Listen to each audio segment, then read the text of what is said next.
thanks for joining me in my shop, and we're going to be spending a little bit more time looking at this radio and trying to hunt down the cause for the mysterious and very powerful 14.2 megahertz phantom signal that seems to be in it here. So last video I worked on a couple of capacitors that I was suspicious were the cause of the problem, and the one I replaced back under here, and the other one is this one here. I paralleled it, had no effect on the radio's phantom signal. So I'm moving on. My next theory, I have a couple of them coming. You just keep coming up with new theories, sooner or later you got it. So these three capacitors down here look kind of curious to me. And there's a switch here, band switch. So that's the AM broadcast. So if I have it on shortwave, which is where the signal's coming, this switch swings over here, engages these two capacitors. This one's adjustable, and this guy is a very small 0.0025. And those happen to be real easy to get at. It's right here. And you can see there's the adjustable one, and here's the 0.00025. So we're going to fiddle around with this a little bit and see if it has any effect on the eye. I've already done it a little bit with this earlier. It didn't have any effect, but I have a this is also a 250 picofarad capacitor, by the way we would say it today. And I'll be able to parallel that in there to see if it changes the eye at all. And I'm also curious about the cathode resistors and bypass capacitors for mostly the 6A7, which is sitting right here. Somehow I got it in my head from a previous test that this resistor wasn't the same as what's on the schematic. It shows as a 500 on the schematic, and in fact it is a 500. I just measured it again. I don't know what happened, but somehow I got it in my head this was a 2000. It's a 500. What is different though is this capacitor. This is a 0.02 capacitor right here as a bypass capacitor, and the schematic calls for a 0.1. Something similar is going on with the cathode resistor and bypass capacitor on the 6K7. So I'm going to parallel this with a 0.1. We're going to let it have it. Bigger the better. We're going to parallel this with a 0.1 and see if that has any effect. But first, we'll deal with this one here. And let's switch on the radio. Okay, there we go. Watch for the eye to come on.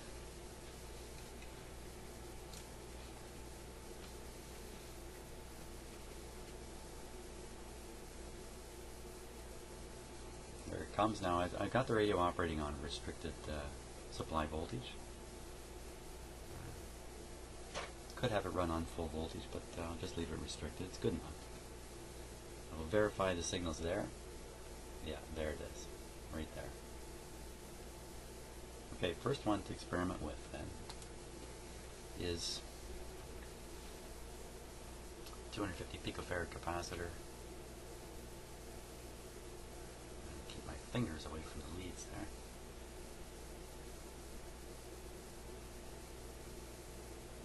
I'd be surprised if this does anything. So I'm hoping the eye will open up, because the 14 megacycle signal has gone away, or at least moved. Even moves would be good. No, not a thing. Not surprised. That's kind of what I expected there. Now I also expect a similar effect here with the cathode resistor and bypass capacitor. I'm really unsure how this could cause an oscillation, but let's see. This is usually when I do my best learning here. Here we go. Watching the eye.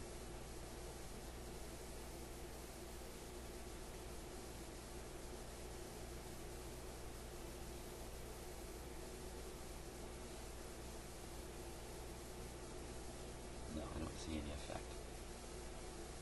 Try this one too.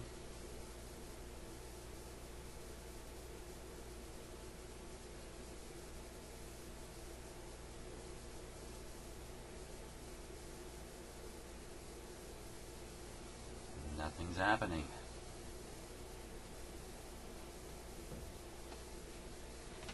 So, the mystery is continuing here. You know, the fact is, it could be the 6A7 tube itself. If I change the tube, that may be the end of the problem. And if I had one, it would be in there by now. But I don't have a spare tube of that sort. That's a pretty old tube.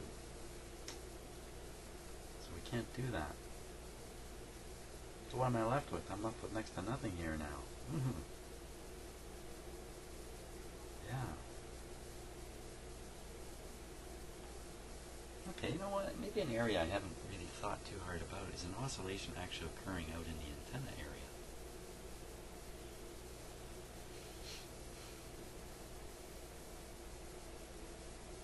I did pick it up in the antenna coils quite strongly.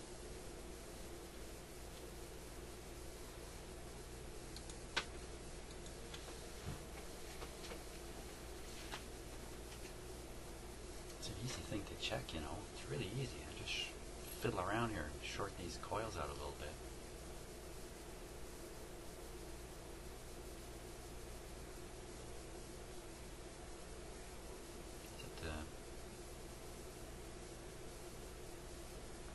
Short across the variable capacitor here. That's pretty easy to do. Okay, let's try it.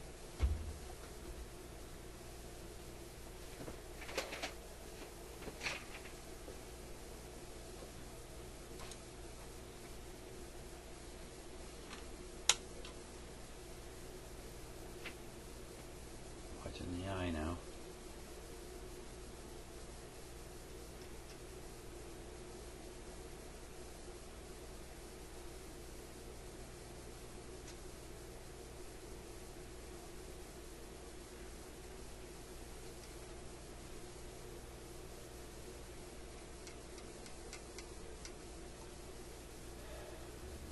Happen there.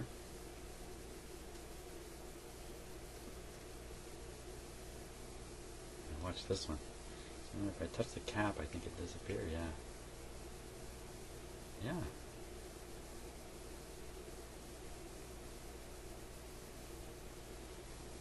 It's funny. It's kind of weird. I thought the cap on the top of the tube was actually the grid that was hooked up to the oscillator.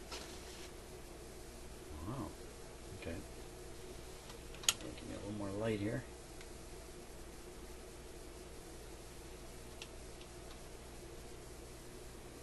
Okay, here we go.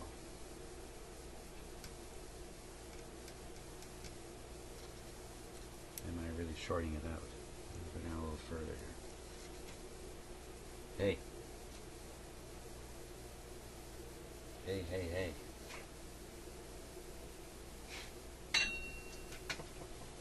Ring the bell. I may have just come to my senses. You can't really see that, can you, in this camera? Well, anyway, all I'm doing is just shorting across this. There's a little trimmer capacitor here, and I'm just showing. Actually, the output of the trimmer capacitor goes straight up to the cap. So once again, I'm contacting the cap.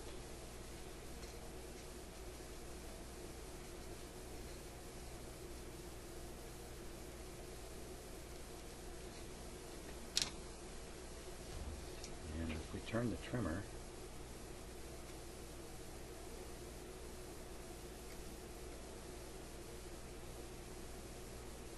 it does make a difference, doesn't it? What kind of difference?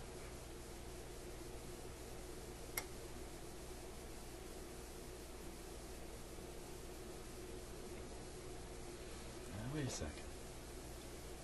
This is the antenna coming in. There's no active element associated with it to. So I think I'm turning. I'm turning this adjustment, or perhaps this one.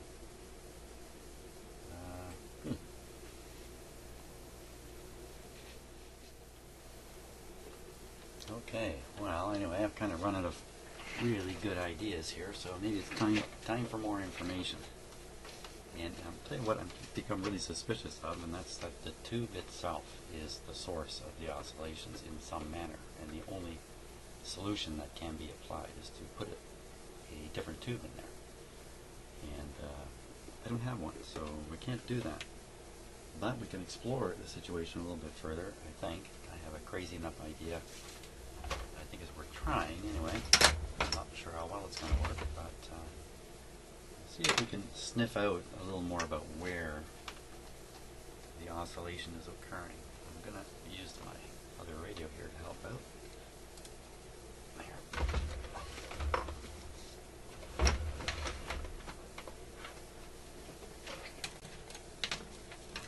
I'm going to do something here. I have no idea if this is really a good thing to try. I'm just going to try it.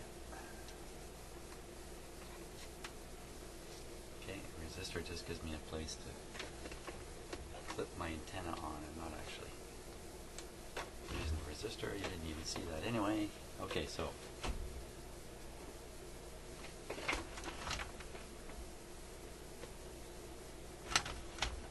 pretty good here.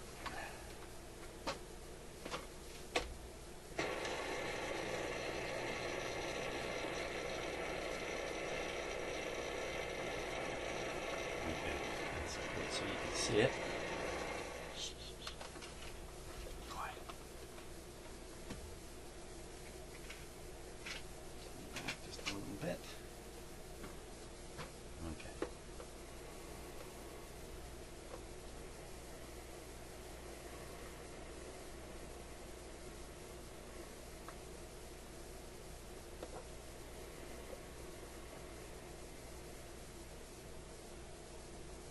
Wow. Look at it.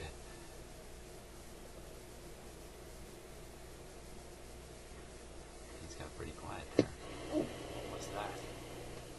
I had the volume up awfully high on my radio here. What was that? By the way, this radio has a problem, and the frequency jumps around a little bit when I'm tuning, so it's not under very good control. So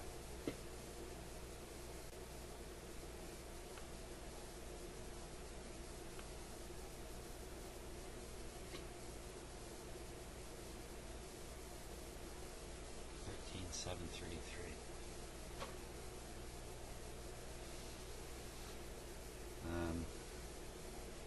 Is that from the radio here?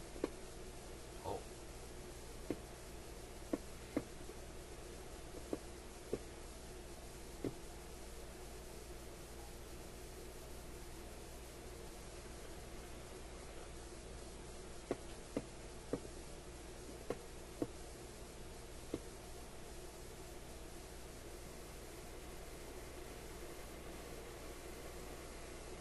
What was that?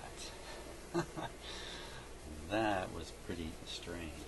Let's just take a look here at what's going on. Okay, so I'm gonna tuning this radio to the extreme. Okay, so that's one extreme. The other radio I'm just leaving, it's tuned to 13.7 megahertz. So here we go.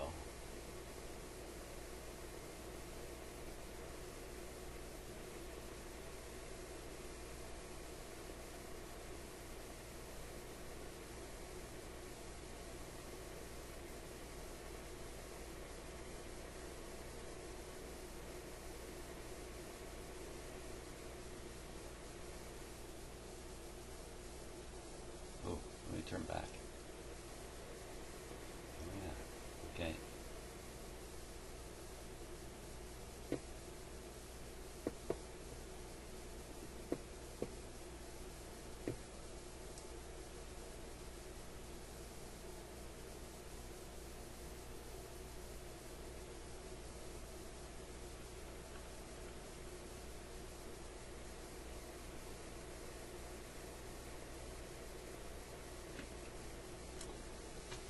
Wow, that's one of the most interesting things I think I've ever done with a radio.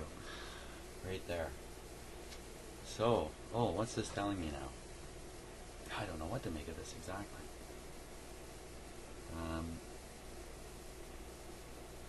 Huh.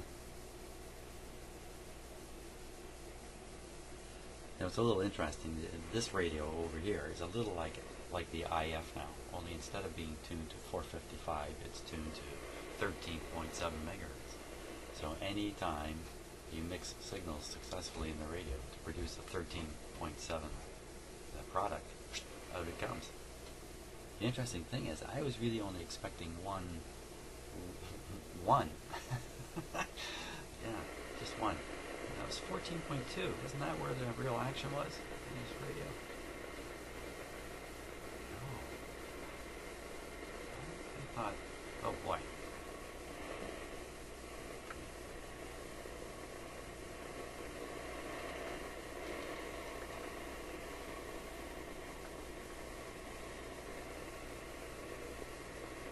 Okay. Oh. Right. I just stopped kind of randomly there.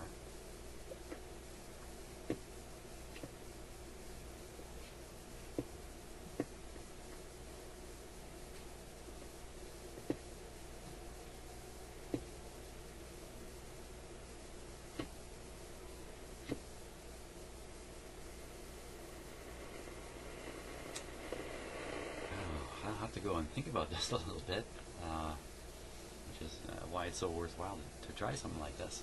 I have to think about it, but wow, now I'm thinking this radio is generating a whole pile of frequencies all clustered around 14 megahertz. Interesting stuff.